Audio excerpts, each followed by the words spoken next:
لما الحياة دي وتجيلك أزمات وضغوطات، مين اللي بيقف ثابت؟ العقلية المرنة. تعالوا نكتشف كده مع بعض إزاي نزرع عقلية تواجه أي تحدي مهما كان صعب. أول حاجة نتعلم إزاي نقبل التحديات وإن التغيير جزء طبيعي من الحياة. أول وأهم خطوة لبناء عقلية مرنة هي قبول فكرة إن الحياة مش ثابتة، إن التغيير جزء لا يتجزأ منها. من الناس بيتعاملوا مع التغيير والخسائر كأنها كوارث لا يمكن تحملها، بيزود التوتر والضغط النفسي. لكن الحقيقة العلمية والنفسية بتقول إن الحياة دايما في حركة، إن الثبات الحقيقي مش في عدم التغيير، في قدرتنا على التكيف مع التغير ده. ما نفهم ونؤمن كل أزمة أو تحدي هي فرصة للنمو. تعلم نبدأ بقى نشوف وقتها الأمور من منظور مختلف. حتى الطبيعة نفسها بتعلمنا الدرس ده. الفصول بتتغير، أشجار أوراقها بتسقط عشان تتجدد، نهار بتتدفق بتغيير مستمر. بس الفكرة لازم تطبقها في حياتك. القبول مش معناه استسلام أو رضا، لكن هو الإدراك العميق إن المقاومة ضد التغيير هي سبب الألم الحقيقي. لما تستهلك طاقة في مقاومة ما لا يمكن تغييره، تمر طاقتك في البحث عن حلول وتطوير نفسك. كتاب Who Moved My Cheese الكاتب بيتكلم عن أهمية تقبل التغيير بسرعة بل التمسك بالماضي، وبيشرح ازاي الأشخاص اللي بيعرفوا يتكيفوا مع التغيير يكونوا أكتر نجاح وسعادة. إضافة لكده علماء النفس بيأكدوا إن الأشخاص اللي بيحضنوا التغيير عندهم مستويات أقل من القلق والاكتئاب، عندهم قدرة أعلى على مواجهة الضغوطات. تقبل إن التحديات والظروف الصعبة مش نهاية الطريق، البداية لفرصة جديدة. هتبدأ تحس بحرية أكبر، مرونة نفسية، وهتبدأ تواجه الأزمات بقوة. دي حاجة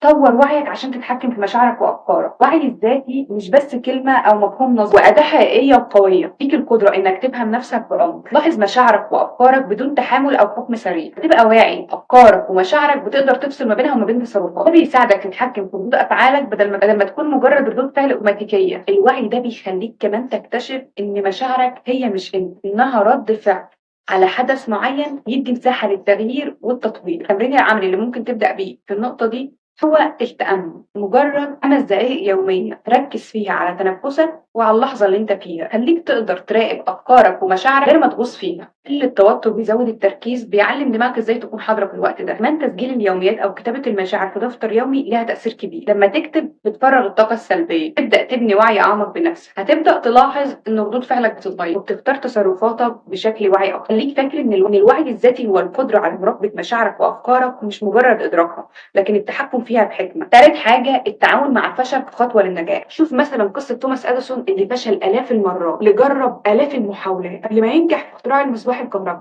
إديسون نفسه قال إيه؟ قال ما فشلتش، بالعكس لقيت آلاف الطرق اللي ما بتشتغلش. دي النظرة اللي احنا لازم نتبناها. الفشل مش علامة ضعف، هو علامة انك بتتحول وبتتعلم. اهم حاجة في التعامل مع الفشل هو انك تشوفه كجزء طبيعي من اي رحلة تعلم او تطوير. لما تقع وتخفق في حاجة، بدل ما تغوص في احساس الاحباط، تفكر ايه الدرس اللي ممكن اطلعه من الموقف ده، ايه اللي اقدر اغيره او احسنه، ازاي بقى استخدم التجربه دي عشان ابني عليها نجاحاتي الجايه. التعامل الذكي مع الفشل بيخلينا ان احنا ما نقعش في نفس الاخطاء مره ثانيه. لما نراجع اسباب الفشل بموضوعيه نقدر نخطط بشكل افضل للمستقبل في خطتنا واستراتيجيتنا.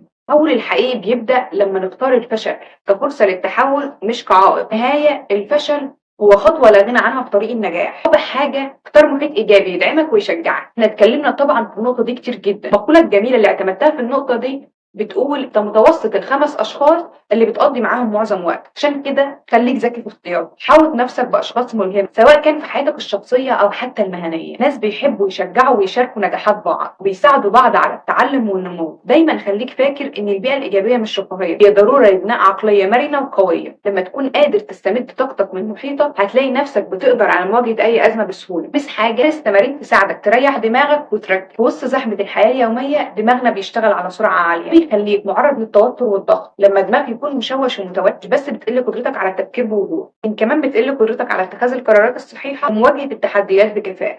عشان كده ضروري تخصص وقت للراحة الذهنية مش بس الجسدية. التمارين الذهنية اللي بتساعد على تهدئة الأعصاب وتنظيم التنفس تديك فرصة تعيد شحن طاقتك وتركيز. رقم 6 فكر بإيجابية ولكن كن واقعي. الإيجابية مش معناها إنك تجاهل المشاكل، لكن لازم تشوف الجوانب اللي ممكن تستفيد منها وتتخطاها. مثلا بدل ما تفكر الموقف ده كارثة، قول ده تحدي أنا هتخطاه بخطوات صغيرة. رابعا إياك تفكر إن المرونة ضعف. المرونة قوة حقيقية، إنها بتخليك تتحكم في ردود أفعالك، تاخد قرارات محسوبة بدل ردود فعل سريعة مدفوعة بالخوف أو الغضب. تاسعا راجع تجربتك وتعلم منها. وقت من يومك تراجع في مواقفك الصعبة وتفكر اللي عملته كان صح، ايه اللي ممكن احسنه. الراجعة دي بتساعدك تتعلم اسرع وتبني ثقة بنفسك. شرف خد وقتك في بناء المرونة، مش هتبني عقلية مرنة بين يوم وليلة، رحلة طويلة قوي.